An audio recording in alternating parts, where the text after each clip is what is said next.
Oke, assalamualaikum warahmatullahi wabarakatuh.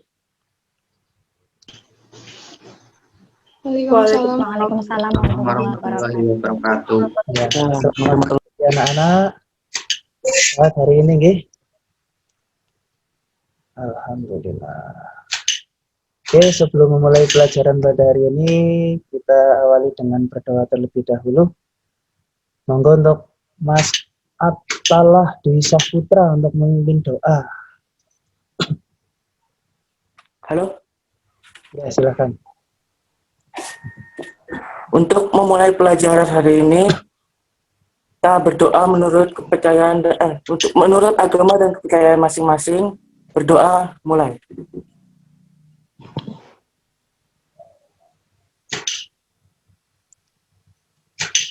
Selesai. Oke, terima kasih Mas Abdallah. Semoga doa kita dijawab Allah Subhanahu wa taala, nggih. Semoga kita diberi keberkahan, diberi ridho oleh Allah dalam kegiatan pembelajaran kali ini. Sebelumnya kemarin kita sudah mempelajari tentang materi struktur fungsi darah ya. Masih ingat struktur fungsi darah, komponen darah ada apa saja? Komponen darah ada apa saja kemarin? Plasma darah. Plasma darah, apalagi? Sel darah merah. Sel darah merah, ya terus? Sel darah putih. Sel darah putih. Keping darah. Trombosit. Keping darah atau trombosit. Ya, nah untuk sekarang kalian akan lanjut mempelajari materi tentang golongan darah. Diharapkan setelah mempelajari materi ini dengan mengamati, diskusi, dan presentasi, kalian dapat menganalisis jenis-jenis golongan darah serta dapat mensimulasikan proses transfusi darah. Oh ya, sebelumnya untuk kehadiran sampai saat ini masih 24 anak nih. Tadi ada satu yang sakit, ada juga yang izin kepentingan keluarga. Ada beberapa pertanyaan terkait golongan darah. Ada berapa jenis golongan darah? Siapa yang tahu berapa jenis golongan darah? 4. 4 apa saja? Silahkan. O, A, B, dan AB. A, B, dan AB. Terus apa sih pentingnya mengetahui jenis golongan darah? Kira-kira penting apa tidak? Untuk mengetahui pentingnya apa, nih kalian bisa simak video berikut nih. Pak Guru akan menampilkan video, silahkan kalian simak, didengarkan dengan baik, supaya nanti tahu pentingnya mengetahui golongan darah. Ya, pemirsa, berhati-hatilah Anda jika ingin melakukan transfusi darah. Pasalnya jika terjadi kesalahan pada proses tersebut, si penerima bisa mengalami demam, alergi, penumpukan zat besi di jantung, dan tak jarang menyebabkan kematian. Dalam proses transfusi darah, yang pertama harus diperhatikan adalah tahapan pengecekan. Hal ini lantaran kesalahan transfusi darah tidak dapat disembuhkan dengan cepat. Karena darah merupakan hal yang sangat penting dan sensitif bagi tubuh manusia. Disembuhkan bisa sih, cuman agak lama, nggak bisa langsung instan gitu. Ya, harus dicek dulu apakah kesalahannya benar-benar infeksi atau dia tidak cocok atau memang ada kelainan sendiri dari darah si orangnya itu. Jadi harusnya pengecekan dulu sebelum masuk darah, juga pengecekan dari orangnya sendiri. Kalau orangnya cocok dimasukkan, kalau nggak cocok biasanya ganti, nunggu.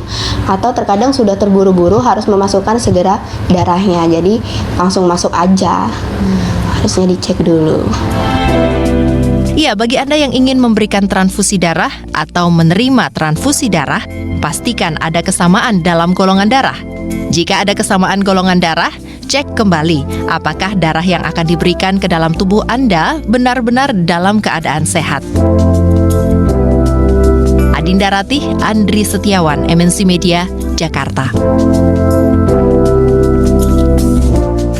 Jenis golongan darah yang umum diketahui oleh masyarakat ada golongan darah A, B, AB, dan 0 ya.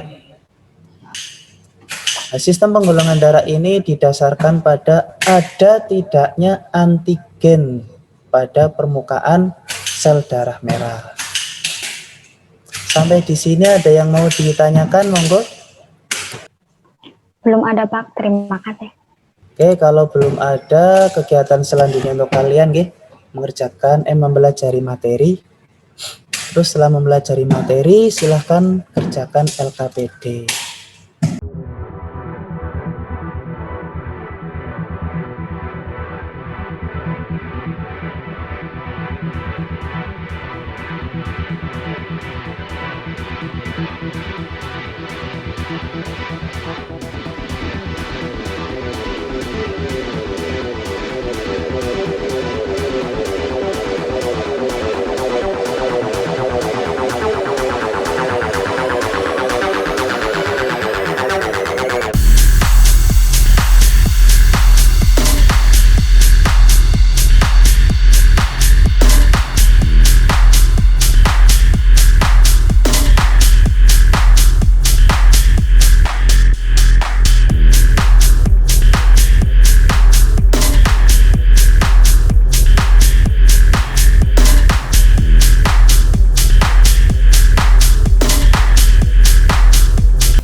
Ya Pak, kedengeran nggak?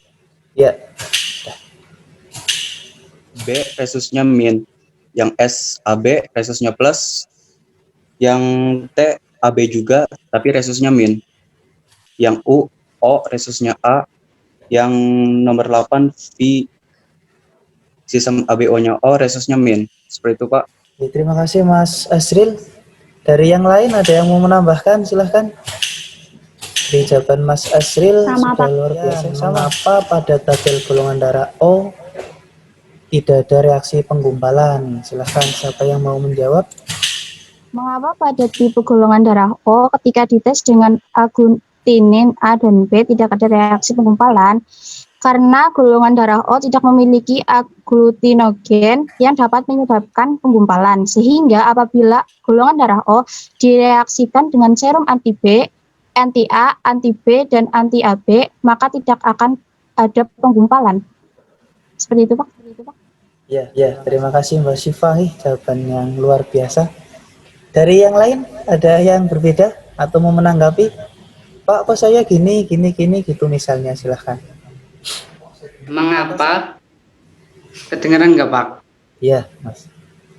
Mengapa golongan darah AB ketika dites dengan aglutinin A dan B semua reaksi menggumpal? Karena golongan darah AB di dalam sel darahnya terdapat aglutinogen A dan B, sedangkan di dalam serumnya tidak mengandung aglutinin. Terima kasih. Oke, terima kasih Mas Ato. Jadi Apa yang terjadi jika X menerima transfusi darah dari V? Sistem ABO. 1. O dan Q reaksinya menggumpal. 2. R dan S menggumpal. iya, terima kasih Mbak Rania. Dari yang lain ada tanggapan? Silahkan. Silahkan. Sama semuanya? Sama Pak. Sama. Oke. Golongan darah 0 bisa mentransfusikan ke golongan darah O, A, B, dan AB. Contohnya, saya menggambar seperti ini. Iya. Jadi, golongan darah donor universal yaitu O, dan golongan darah resipien universal yaitu AB. Terima kasih. Ya, terima kasih Mbak Alia. Silahkan dari teman-teman, nggak ada yang mau menanggapi. Sudah satu konsep. Sudah satu konsep. Oke.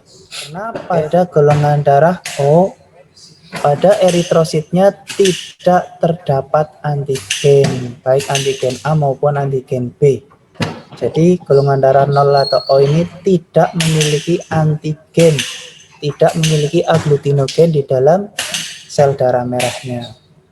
Sehingga tidak akan terjadi reaksi penggumpalan ya ketika ditetes dengan antibodi baik alfa maupun beta. Tuh, karena tidak ada reaksi ini. Sampai di sini bisa dipahami?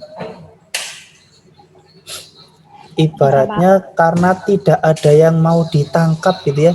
Antigen itu kan ibarat seperti benda asing ya. Mungkin benda asing ini ibaratkan ikan. Dan antibodi ini kita ibaratkan alat untuk menangkap ikan atau seser gitu ya. Kita punya seser tapi di kolam tidak ada ikannya, kan tidak dapat ikan gitu nggih. Nah, tidak dapat ikan itu kita analogikan tidak terjadi penggumpalan gitu. Nah, dari gambar ini bisa kita simpulkan golongan atau donor darah universal yaitu si O ini ya. Karena O ini bisa mendorongkan darahnya ke A, ke B maupun ke AB. Atau bisa dikatakan golongan darah O atau 0 ini bisa mendorongkan darahnya ke semua golongan darah pada sistem ABO ini. Terus untuk Barisna, Mas Raka, Mas Muhammad Azril, Benailil, Barani, Barania, Mbak Alia, Mbak Febri, Fatma Rizka, Mbak Cleo, silahkan dan yang lainnya. Ada yang mau ditanyakan atau tidak? Belum ada Pak, terima kasih. Belum ada, nih. Kalau belum ada, iya kita sibukkan bareng-bareng. Golongan darah ada berapa macam, apa saja? 4. 4 apa saja golongan darah? Golongan darah 0, A, B, AB, dan O atau 0 ya. Golongan darah itu diklasifikasikan berdasarkan ada tidaknya aglutinogen dan aglutinin. aglutinin ya. Tapi terutama dengan keberadaan aglutinogen.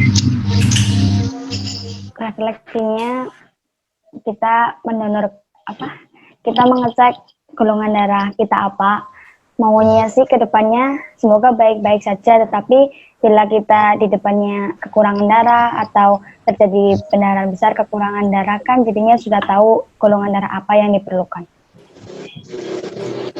Kita dapatkan tadi golongan darah kita itu apa, sehingga ketika orang memerlukan darah yang dibutuhkan, kita dapat menyumbangkannya. Pelajaran yang dapat kita ambil dalam hari ini yaitu kita dapat mengetahui golongan darah apa saja yang terdapat pada manusia, golongan darah A, B, AB, dan O. Jika kita sudah mengetahui golongan darah tersebut, maka yang akan datang bila ada sesuatu, terjadi kejadian sesuatu, kita dapat memberikan darah kita kepada orang lain, ikut menyumbangkan darah kita.